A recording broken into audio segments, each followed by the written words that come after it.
Guys, आज हम let us know the world series का 10th पार्ट लाए हैं, जिसमें हम कवर करेंगे Slovakia, land of Castle's. Slovakia को लैंड ऑफ कैसल्स इसलिए कहा जाता है क्योंकि वहां पर बहुत सारे महल हैं और वर्ल्ड में सबसे ज्यादा पर कैपिटा पे जितने भी महल हैं वो स्लोवाकिया में है। इसके बारे में हम बाद में बात करेंगे। पहले देख लेते हैं इसकी जियोग्राफी। Geography of Slovakia. यहाँ पर जो ये देश है स्लोवाकिया वो यूरोप में आता है और यूरोप में भी अगर स्पेसिफिकली बात करें तो सेंट्रल यूरोप में इसके साथ कई सारी और कंट्रीज जो आती हैं उनमें आ जाती हैं जर्मनी, पोलैंड, चेक रिपब्लिक, स्लोवेनिया या स्विट्जरलैंड, लिंचेस्टाइन, ऑस्ट्रिया, यहाँ पर हंगरी, ऐसी कई सारी यहाँ पर कंट्रीज आ जाती हैं। तो अब हम सबसे पहले इसमें देख लेते हैं इसके extents, longitude and latitude extents.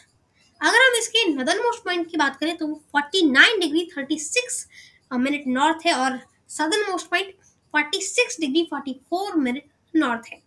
Eastern most point की बात करें तो 22 डिग्री 34 मिनट ईस्ट है और वेस्टर्न मोस्ट पॉइंट की बात करें तो 16 डिग्री 50 मिनट ईस्ट में यहाँ पर ये पड़ता है। इसके जो नेबरिंग कंट्रीज हैं उनमें आ जाते हैं, अगर हम इसके ऊपर देखें यानी कि नॉर्थ में तो पोलैंड और चेक रिपब्लिक। अब देखें अगर हम इसके वेस्ट में तो ऑस्ट्रिया, साउथ में हंगरी और अगर हम ईस्ट में देखें तो यहाँ आता है यूक्रेन।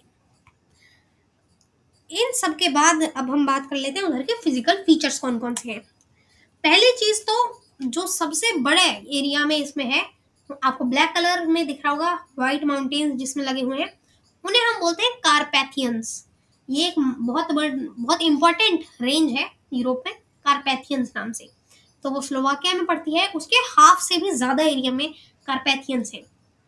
उसके बाद व्हाइट कलर में अगर आप देखें वहां पे भी माउंटेन्स हैं और उन माउंटेन्स को बोला जाता है सेंट्रल स्लोवाक माउंटेन्स।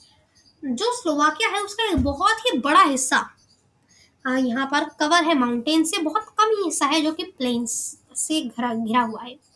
और ये जो ग्रीन कलर में दिख रहा है आपको दो हिस्सों में है, एक तो हम देखें तो राइट साइड और एक लेफ्ट साइड हमें दिखता है। तो ये दोनों जो ग्रीन कलर में एरिया है हम उसे बोलते हैं स्लोवाक बेसिन, क्योंकि यहाँ पर कुछ नदियां हैं तो फिर ये एरिया थोड़ा सा प्लेन का एरिया आता है।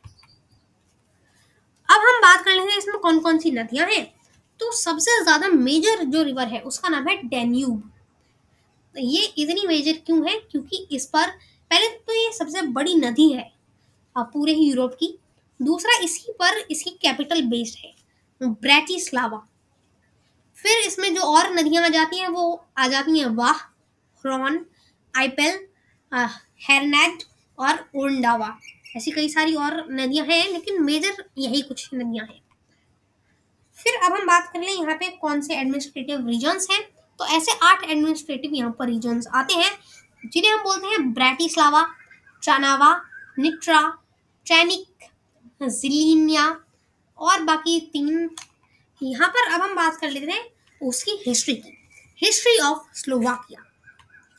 इसकी हिस्ट्री स्टार्ट होती है ग्रेट मोराविया से। तो यहाँ पर ये बहुत बड़ा एरिया था उस समय का, स्लोवाकिया के खुद के एरिया से तो बहुत ही ज्यादा बड़ा। आप ब्लैक कलर में देख सकते हैं स्लोवाकिया है और वैसे ग्रेट मोराविया में वो छिपा हुआ है। ग्रेट मोराविया जैसे जैसे खत्म हुआ तो यहाँ पर कब्जा कर लिया हंगेरियन एम्पायर ने। इसके नॉर्थ में यहाँ पर आया करता था स्लोवाकिया। फिर यहाँ पर एक बहुत ही इंपॉर्टेंट जंग की सीरीज हुई, यानी कि बहुत सारी वॉर्स हुई लगातार हंगेरियन एम्पायर और जो ऑटोमन एम्पायर था उन दोनों में। और यहाँ पर जैसे कई बार ऑटोमन एम्पायर जीता, कई बार हंगेरियन एम्पायर जीता, तो दोनों ही बहुत शक्ति में थे, यानी कि दोनों में ही बहुत ज्यादा हानि हुई थी। तो इस चीज का फायदा उठाया जो ऑस्ट्रियन एम्पायर था और उसने हंगेरियन एम्पायर पर कब्जा कर लिया, तो बन गया वो ऑस्ट्रो हंगेरियन एम्पायर। इसमें यहाँ पे ब्लू कलर में अभी भी आपको दिख रहा होगा स्लोवाकिया। इसके बाद छिड़ जाती है वर्ल्ड वॉर वन जैसे छिड़ती है तो फिर उसके बाद जब जो ऑस्ट्रियन हंगेरियन एम्पायर है वो हार जाता है तो फिर इसका बहुत सारे टुकड़े कर दिए जाते हैं और उनमें से एक था चेकोस्लोवाकिया, जिसमें आज का चेक रिपब्लिक और साथ में स्लोवाकिया था। इसके बाद यहाँ पर वर्ल्ड वॉर टू आती है।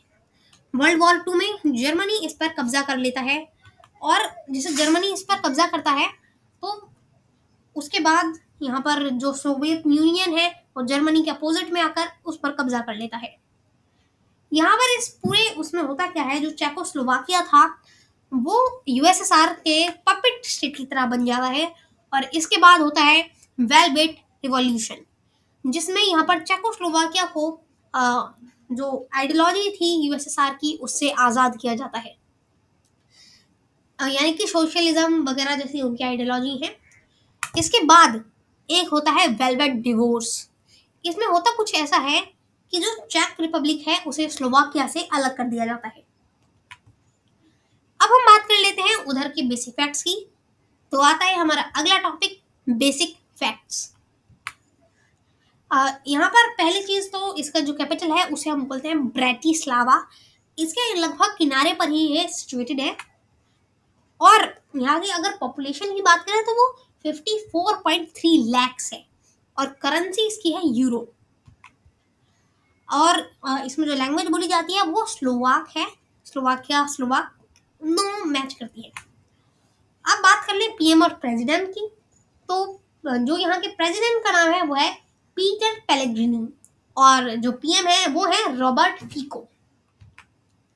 यहाँ कई सारी इंपॉर्टेंट जो पार्टीज रही हैं, यानी कि पॉलिटिकल पार्टीज, तो उसमें आ जाती है एक तो डायरेक्शन सोशल डेमोक्रेसी, जिसे हम स्मेर भी बोलते हैं, SMER। फिर आ जाती है यहाँ पर अगली हमारी फ्रीडम एंड सॉलिडेरिटी, जिसे हम SAS करके भी पुकारते हैं। और फिर प्रोग्रेसिव स्लोवाकिया यानी कि PS। इसके बाद अगर हम जीडीपी की बात करें तो ये 60th सबसे बड़ी इसकी जीडीपी है वर्ल्ड में। अब बात कर लेते हैं कल्चर एंड फेस्टिवल्स की। तो ये कल्चर और फेस्टिवल में हम देखेंगे उधर कैसे डांस है, कैसे वहाँ पे फूड है, इन सारी चीज़ों के बारे में बात कर लेते हैं। सबसे पहली चीज़ वहाँ पे जो इम्पोर्टेंट डांसेस है उसमें एक तो आ जाता है माई जावा, फिर वेरबुंग और कैरिका। यहाँ पर कुछ इम्पोर्टेंट डांसेस हैं। और इसके बाद अब हम बात करें कौन सा रिलीजन है, तो पूरे यूरोप की तरह वहाँ पर सबसे ज़्यादा क्रिश्चियनिटी है। इसके बाद वहाँ पे फेस्टिवल्स में आ जाते हैं, एक तो ईस्टर है, फिर फेसियंगी, क्रिसमस, और एक है स्लोवाक नेशनल अपराइजिंग एनिवर्सरी। यहाँ पे स्लोवाक नेशनल अपराइजिंग एनिवर्सरी का ये मतलब है जैसे कि यहाँ पर वो वर्ल्ड वॉर टू में नाजी आर्मी ने कब्जा कर लिया था, नाजी जर्मनी ने, तो उनके विरुद्ध यहाँ पे आंदोलन शुरू हुए थे, और उसी को मनाने के लिए कि यहाँ पे हमने आंदोलन शुरू कराए थे तो एक दिन रखा गया स्लोवाक नेशनल अपराइजिंग एनिवर्सरी। फिर वहाँ पे कौन से फूड फेमस है, तो उसमें एक तो आ जाता है यहाँ पे ब्राइजोवे हेलोस्की, फिर लॉक्से, साथ में कैपुस्टिनिका, और साथ ही में हमारा आ जाता है अगला स्लोवाक हनी वाइन, जिसे मैडोविना भी कहते हैं। फेमस प्लेसेस की बात कर लेते हैं। तो फेमस प्लेसेस में एक तो आ जाता है ब्रैटिस्लावा कैसल, स्पिस कैसल, हाई टाट्रास। हाई टाट्रास एक माउंटेन रेंज है, और ये माउंटेन रेंज कार्पेथियंस में आती है। इसके बाद हाई टाट्रास के बाद जो आता है वो है स्लोवाक पैराडाइज नेशनल पार्क, फिर बेंस्का स्टीवांकिया, ओरावा कैसल, और यहाँ पर डेमोन्स का केव ऑफ लिबर्टी। अब बात कर लेते हैं इधर के इंटरेस्टिंग फैक्ट्स के बारे में। पहली चीज तो यहाँ पर कई सारे कैसल्स हैं, और पर कैपिटा में सबसे ज्यादा कैसल पूरी दुनिया में कहीं है तो वो स्लोवाकिया में है। पर कैपिटा का मतलब होता है यानी कि इंसानों के हिसाब से। यहाँ पे लगभग 180 से ज्यादा ही कैसल्स यहाँ पर हैं। फिर दूसरी चीज यहाँ पे बहुत सारे ऐसे चर्चेज हैं जिनमें कोई भी नेल का इस्तेमाल नहीं हुआ। नेल यानी कि जो हम कील बोलते हैं, बिना किसी कील के यहाँ पर कई सारे चर्चेज खड़े हुए हैं, वुडन चर्चेज, वो भी यानी कि लकड़ी के चर्च, लेकिन उसमें कोई कील का इस्तेमाल नहीं हुआ है। अब बात कर लेते हैं कंक्लूजन की। पहली चीज़ तो हमने सबसे पहले इसकी ज्योग्राफी देखी, वहाँ पे कौन-कौन से प्रोविज़न्स हैं, अ, उसकी ज्योग्राफी में कौन-कौन से फिज़िकल फीचर्स आते हैं, कैसी रिवर्स हैं, इन सब के बारे में बात की। फिर हमने इसकी हिस्ट्री देखी, जिसमें इसमें कौन-कौन से एम्पायर्स आए, और वेलवेट रिवॉल्यूशन, वेलवेट डिवोर्स, इन सब की बात की। फिर आ जाते हैं बेसिक फैक्ट, जिसमें हमने capital, PM, prime minister, currency, इन सब की बात की। इसके बाद आ जाते हैं हमारा कल्चर एंड फेस्टिवल, जिसमें कौन सा डांस है, कौन से फेस्टिवल हैं, कौन सा फूड है, रिलीजन, इन सब की बात की। फिर फेमस प्लेसेस, जिसमें हमने अलग अलग यहाँ पे कैसल्स और माउंटेन्स जैसे एरियाज की बात की। और लास्टली हमने देखा इंटरेस्टिंग फैक्ट्स।